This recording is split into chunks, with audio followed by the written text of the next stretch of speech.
Well, welcome. I am so excited today to welcome a wonderful guest and a friend as well, working with CareerSource Central Florida and me on bold initiatives, which we will talk about over the course of this podcast. But welcome, Jordan George.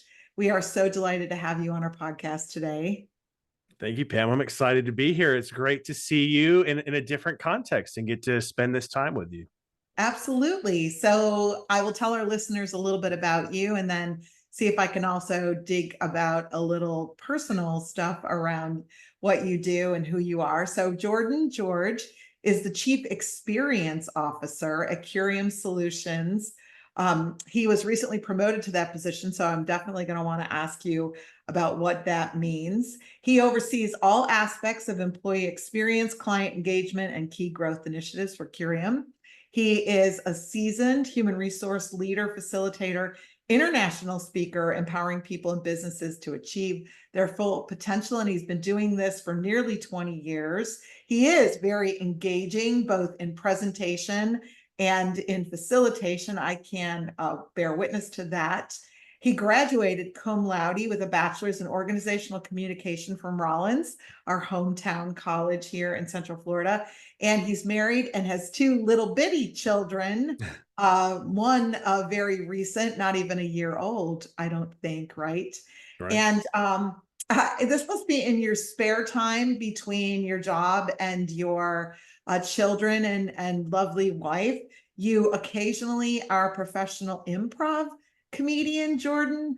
I think I've seen a little of that improv at times, but also you love to travel. So I have to admit, I did a little snooping to see where you had traveled, looking on your personal Facebook. However, you haven't updated it since you got married in 2020. So I did see through your lovely wife's Facebook that you have been to Ireland, which is also a wonderful place I love. So did you get a chance to go to the Guinness warehouse when you were there? I did. So I've actually been to Ireland twice. So I went Okay. originally with some friends that live over there and they invited me over. And then I went back later once I met my wife and brought her along to all my favorite places from the first time around. So I've made it over to the Guinness factory on both visits. And you had the how to pour Guinness I did. I, instructions. I got the Oh, certificate and everything. yeah. I don't Me know. too. I'll put that one on my resume, but maybe I Yes, should. I'm thinking so. So you have had an incredible career already, and you are now the Chief Experience Officer. So tell us a little bit about your journey to being the Chief Experience Officer at Curium. Yeah. So, oh gosh, far back do we need to go? I, like a lot of people, started my career in food service, working in hospitality. So, bussing tables, serving, working in a kitchen. That taught me a lot of things and a huge appreciation for the people that do that type of very difficult, hard work. I still Yes. sort of maintain this belief that if you're in any kind of customer facing position, you should go spend some time in a restaurant because it will teach you a lot about how to communicate, interact with people, put on a brave face, suck it up through the pain. But that was the early years. When my first sort of real job that took me into the current career path that I'm on Mhm. was when I was working at Starbucks and I worked as a learning coach for them, which was their terminology for sort of an in-store trainer, somebody who would work in the retail locations and go to various locations and train people on the different ways to make different coffee drinks and how to Mhm. serve the customers and the guests. And that was an interesting experience because at the time, a lot of the training that they did, they didn't want to do during work hours. So we would do it overnight when the stores were closed. So between like 11 p.m. and 4 a.m. was where a lot of the And big you were training drinking rollouts would happen. coffee Oh, during this yeah. I time. mean, they knew what they were doing. One of the perks of working there was you had unlimited free drinks, whatever you wanted, right? They knew to keep you hopped up on caffeine continuously. So, that was a different time in my life. That was my college days, and I would go in and drink 6 or 7 shots of espresso first thing in the morning to get myself going. If I did that now, I don't think I'd make it past midday. But at the time, that kept me going. It kept me Yes, moving. yes.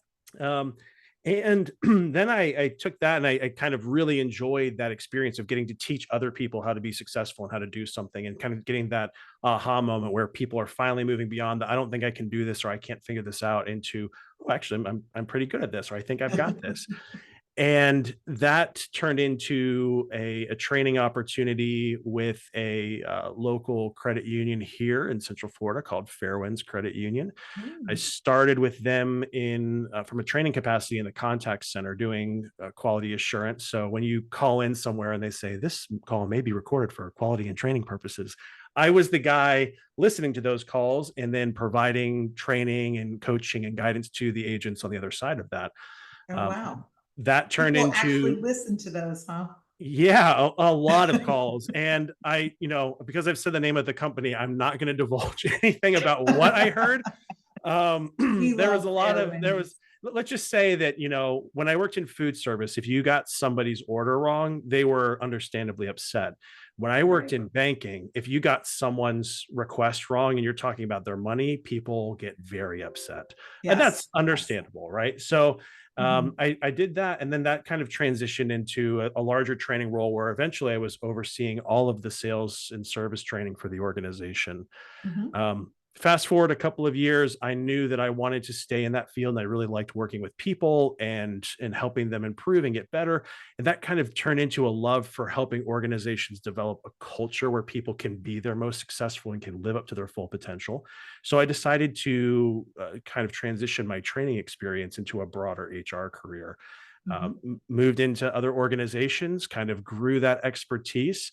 Before I joined Curium, I was overseeing human resources in all of its various, the full spectrum of things across the HR spectrum, from talent acquisition to employee engagement, benefits, compensation, the full gamut of HR, with another organization. And then that's how I came to know the team over at Curium. They sort of said, "Hey, would you come do what you do, but with us, and help us expand what you do beyond one organization locally to lots of organizations, both locally and globally?" And that was exciting to me. So that was about, like you said, about 2.5 years ago that I joined the Curium team here, and have been doing some really exciting work with clients like yourself and many others. That's so cool. And I know there's also a little back to the fast food, there's a little my favorite fast food sandwich place connection for chicken Yes. that we Yeah. always talk about, that has an amazing training process for their frontline workers that so we'll have to have lunch there sometime. We'll just say it was very difficult for me to get out of the habit of saying it's my pleasure after every interaction I had with people. I Once love that it's my pleasure. I think that actually, it always gives such a positive tone back. And it isn't just applicable to restaurant and hospitality. It really can be applicable in banking or in what we do, workforce development or anywhere. So it's really, really cool. Tell us a little bit about Curium because I think Curium is here in Central Florida where you and I have met, but actually they are an international company. Yeah, so Curium Solutions was founded in 2008, which, if you remember anything about that time and what was going on in the world, it was a lot of global uncertainty. There was some Yes. financial crises going on. And our founders saw that as an opportunity to say, hey, I think we have an opportunity to go out and help businesses improve the way that they operate and improve their culture, and sort of start up the organization over in the UK back in 2008. As the organization grew, there was an opportunity to work with some global organizations and some pretty big players over here in the US. And instead of constantly jetting back and forth between the UK and the US, they said, well, why don't we open up shop in the US? And so our US CEO and co-founder, Daniel Entwistle, came to Orlando, set up shop right here in Central Florida. And that was the first Curium US office in 2016. Since then, we've opened an office in Washington, D.C., just to be closer to some of our clients in that area, particularly in the government sector. And we've also expanded into Toronto, Canada, with sort of an offshoot of our organization called Work Time Reduction, that's all focused around helping organizations adopt a shorter work week. So you may have heard of a 4-day week. That's one variation, but there's lots of different variations around how we can help organizations get the same quality outcomes that they have today, but do it in less time. And there's lots of benefits around that. So it's been a really exciting growth journey over the last several years. And again, I came in about 2.5 years ago to really help grow and expand the US presence. In That's that, very cool. Yeah. yeah, I was just in that That, time, we've yeah, go ahead, Pam. So I'll end there. Go ahead. Sorry. okay. That is very cool, Jordan. I am really fascinated with the expansion and growth of the company. And also, you mentioned work time reduction or 4-day work week. And I know that you are very passionate about the people inside of organizations, as we've worked with you on our brilliant optimizing innovation, leading people, and developing really resiliency initiative, or BOLD, that you have been an incredible champion for organizations truly understanding and communicating throughout the organization with everyone who is in the organization, not just at the executive leadership table. Tell us a little bit about how you foster that, why you're so passionate about that, particularly in your new role as Chief Experience Officer.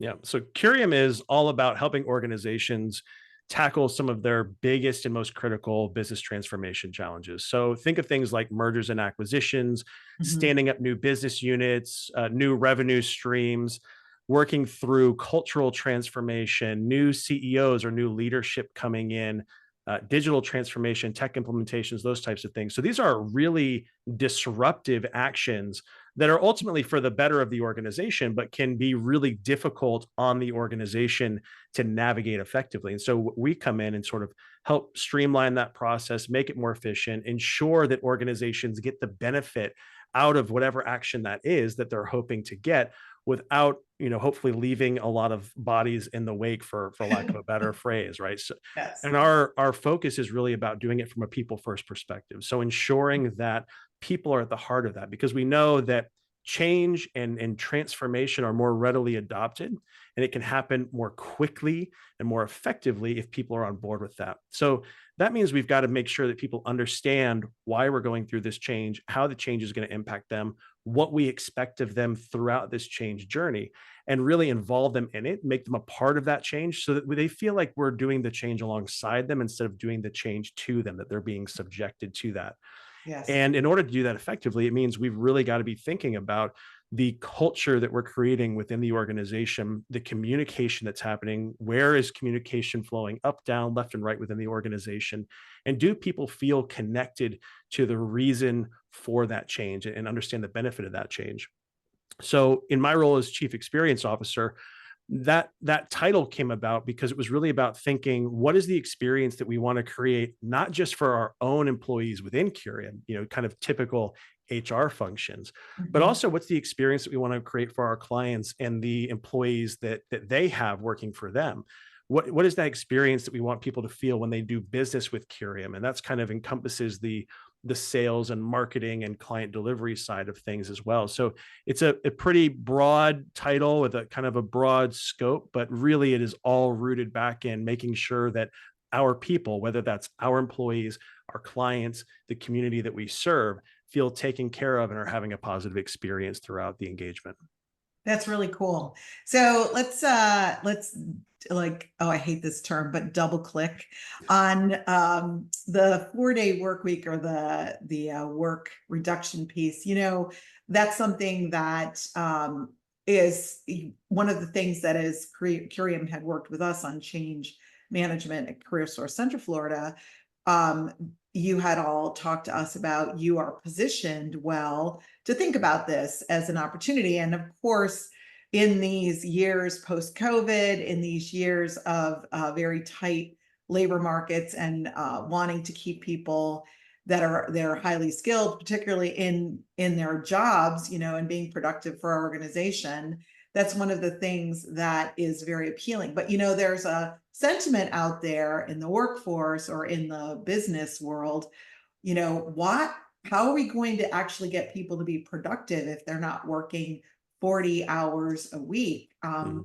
How is that going to work, if all of the work world is based on this paradigm? And wait a minute, I, as a leader, I'm just channeling some of the things I've heard. Mhm. I, as a leader, I had to work 40 hours a week and put in my 40 hours to get my 40 hours of pay and be productive. And, isn't that enough? People get paid. So what do you say to, some of the pushback that might come as a result of thinking through that idea? Yeah, I get it. And I understand the skepticism. I Mhm. understand the sort of hesitance or fear or concern around that. If you ask most business leaders, and you would probably find yourself in this position, Pam, from the conversations that we've had, it feels like there's never enough time in the Right. day or in the week as it is to accomplish everything that we want to accomplish. And so if we're looking around at our goals and our metrics for success in the organization, and we're saying, well, gosh, even with 40 or 50 or 60 hours a week, we're still not getting the results we want. How is going to less hours possibly going to make any sort of positive impact on that? And again, this is where I think there's just still, it's a newer concept, and there's still a lot of confusion and misunderstanding about what it actually means to adopt a shorter work week or to pursue work time reduction. So, you mentioned 4-day week, which is definitely I call it like the sexy media term that gets picked Yeah. up, right? Like that's what you hear everywhere. Right. But the reality is that a shorter work week looks different for different organizations depending on what their goals are. At the end of the day, it's not about doing less work or working less hours. It's about how do we be more productive and effective and efficient with the time that we have so that we can produce the same outputs, that we can have the same or better results when it comes to service or sales or any of the other things that our organization cares about, but do it in a way that gives more time back to the people that make it a reality in the first place. Mhm. There's been study after study, and loads of research have been done looking into the effects of longer work hours on employees. And almost across the board, there's nothing that says working longer days or longer hours makes us more productive. It's sort of this myth, right? And you Right. can kind of understand that when you look at weeks that have a federal holiday in it, right? So, for example, if you've got a Monday off for a federal holiday, you've only got Tuesday through Friday to get your work done. Your work still gets done. You just have to be a little bit more focused and intentional about getting it done in Yes. 4 days instead of 5. And that's sort of the whole fundamental idea behind this, is to say, if we're intentional with the way we structure our work and we pull away everything that is what we call non-value adding activity, right? The stuff that we do that's not Mhm. really generating any productive outcomes or outputs, can we get the same or better results in less time? Which means that we have now a really powerful talent attraction and retention tool, right? Mhm. Where Right. our employees are happier, they're more satisfied, morale is up, they're more rested. They're able to, especially for those that have more creative jobs, put more focus in the things that are going to help them, come up with the next new idea or the next kind of great approach to something, instead of wasting time in the monotony of administrative tasks. Or a big one that we often target is meetings. Um, Yes. you know, for anybody who's listening who says, there's no way a shorter work week would work for me, I don't know how I could possibly do any less time than I already do, I just ask a really simple question, and maybe you'll play along with me, Pam. Okay. Is how many hours a week do you spend in meetings today? Oh my goodness. My work week in meetings is probably, if I had a 40-hour work week, which Mhm. is rare because it's often much more than that. Yeah. But if it's 40 hours, it's probably 30 to 32 Yeah. that is spent in meetings. So 75% roughly, right? 75 to 80% of my time now. And let's, you're CEO, right? So you're at the top of the organization. You're meeting with people in the organization, outside of the organization, Right. right? So let's just be even more moderate. Let's say that the average person, maybe it's 50% of their time, or even a little bit less than that, but let's stick with 50% of our time, right? So that means in a 5-day week, 2.5 days of that time are spent in meetings. Now let's Okay. think about how many of those meetings are really necessary? How many of those meetings are actively helping us move our work forward? How many of Mhm. those meetings are being run as efficiently as possible? How many of those meetings could I have somebody else attend on my behalf and report back instead of going to them myself? Right. And so when you start to answer these Right. questions, you can start to add up, oh, maybe I could get 30 minutes back here, 30 minutes back here, 30 minutes back here. That's the whole idea behind work time reduction. It's not to work less, it's to work more effectively and more productively by focusing on the things that actually move us towards our goals and stripping away all of the stuff that gets in the way of that work, of that productive, value adding work that we're all really looking for. Yes, yes. And there are so many, videos and memes about ineffective meetings. And, certainly there are opportunities. So many times meetings don't start on time. So Mhm. many times, meetings have no agenda. So Yeah. there's a lot of intro information. So to your point, there is an easy way to think about work time reduction. I love thinking about what is really impacting our workforce. I mentioned earlier that we are in a time where there's a very tight labor market. The Mhm. demographics around us are shrinking our labor market, unfortunately, to the Mhm. chagrin of so many employers. What do you think are going to be some significant impacts in the next 5 years to the world of work? We have come through COVID.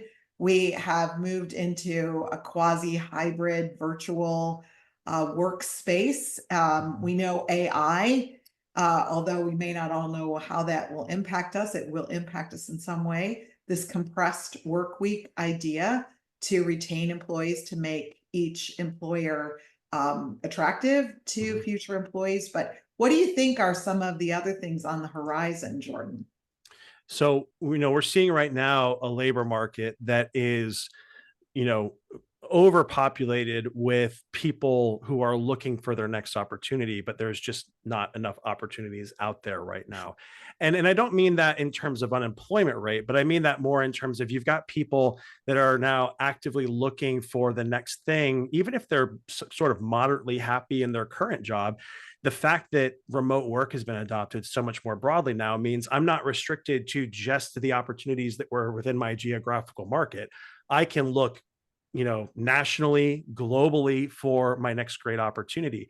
And that's got a lot of really skilled, talented, driven people looking for opportunities that maybe in the past would have been a little bit more complacent and a little bit more like, you know what, I'm pretty happy where I'm at.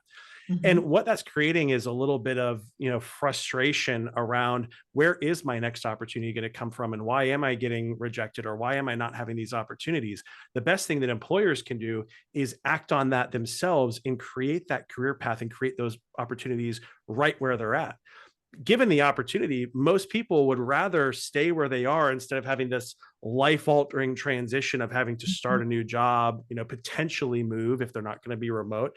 If we just gave them the opportunities that they're looking for internally and had, career paths in place and had opportunities for them to advance and to grow. So I think that's really critical. Even though we know that the labor market, it's sort of cyclical. Right now, it's a little bit more a little bit more favoring the employer. Eventually, just like we saw during COVID, it's going to shift and we're going to see more of an employee centric market where employers are looking for people with certain talents and skills. Maybe that's around AI or some of the other technological things that we continue to see on the horizon. But I think one of the best things that organizations can do to prepare for that is just to be thinking about how they're creating opportunities for the people that are currently in the organization that they want to retain and keep and develop and grow. The second thing I think organizations can do, and we're definitely biased at Curium because this is the work that we do, but is prepare people to be more agile when it comes to change in general. We saw during COVID, sort of a hopefully once in a lifetime sort of situation and how that impacted the workforce and all the disruption that that caused Yeah. and the rapid decisions that had to be made just to be able to keep our doors open and keep the business moving forward. And that I think sparked something in people where we came out of that going, wow, we can actually get a lot accomplished if we are united in terms of what our goals are and what the objectives we're trying to achieve are. That move from largely a lot of organizations being on site in person to some sort of combination of hybrid or remote happened really rapidly. in a Mhm. condensed time frame that would not have happened without Yeah. that sort of, external driver forcing it along. And that's kind of miraculous. The downside of that is it wasn't always thought through very well. It was sort of reactionary. So even still today, even though we're several years sort of post the peak of COVID, we're still seeing, some return to office requests, or we're seeing organizations that are trying to keep hybrid or trying to keep remote because they know that there's some benefit to it, but aren't really sure how to get the most out of it, or starting to see reductions in performance and things like that. And that's where I say it's really critical for organizations to not make these snap judgments, but make sure that whatever your decision is, whether it's to have people on site, to have them remote, or some sort of hybrid in the middle, is to be really intentional about that. And how are we setting our people up for success, no matter where they happen to be working from? That sort of change agility and being able to create a workforce that is highly adaptable, regardless of what comes next. AI is the current thing, but that's just the current Yes. thing. What comes after that? We don't know. We can speculate, but what we do know is that there will be more change. The labor market will continue to evolve. We're in an election year right now. That's going to Mhm. have some large impacts. There's these huge global events going on overseas that are going to have impacts here as well. I don't think it's as much about knowing exactly what those are as it is making sure that whatever comes next, people are prepared for that change. Yeah, I do agree with you that, I think we had to very quickly pivot during the COVID crisis, Mhm. and that, we did what we could. I know at CareerSource Central Florida, we had thoughts and plans about a virtual contact center, customer service center, which then literally got stood up and for every single person in our organization and every Mm. customer, in the tens of thousands that we served in 2 weeks Yeah. time, but it maybe wasn't done with the level of kind of discipline, forethought, and performance expectations as if we had actually planned thoroughly to Mm. do that. So now that is actually what we are trying to do as part of our optimizing innovation initiative with you all at Curium. So lots of interesting changes yet to come, I'm sure, in the workforce development world. And you are an incredible asset, I think, in this thought space, Jordan. I honestly truly enjoy working with you and the Curium team. And I always say that, as a consultancy that works with an organization, you all really do put your client's experience first. So you make my job as easy as possible, which I greatly appreciate. So if people want to find out about Curium or what Jordan George is up to next, how can they do that? Yeah. So two things. So Curium, check us out, curiumsolutions.com/US if you happen to be based here in the US. Or curiumsolutions.com is sort of points to our UK page if you're more broadly, if you're listening to this somewhere else in the world right now. And then for myself, I've got a website, askjordangeorge.com. I'm very active on LinkedIn. You can find me there as well, linkedin.com/in/askjordangeorge. Excellent, excellent. Well, thank you again, Jordan, for joining us today on our Bold Line podcast. We have been focused, as always, on sharing great insights and connecting people to what matters. Here at CareerSource Central Florida, we are also focused on boldly going into the future, being brilliant at what we do, offering innovative solutions for people and businesses, and being, and importantly, leading our own people that deliver everything that we do, and then developing resiliency as an organization. Bold. So thank you again, Jordan, and thank you to our listeners. We look forward to having you tune into our next Bold Line session.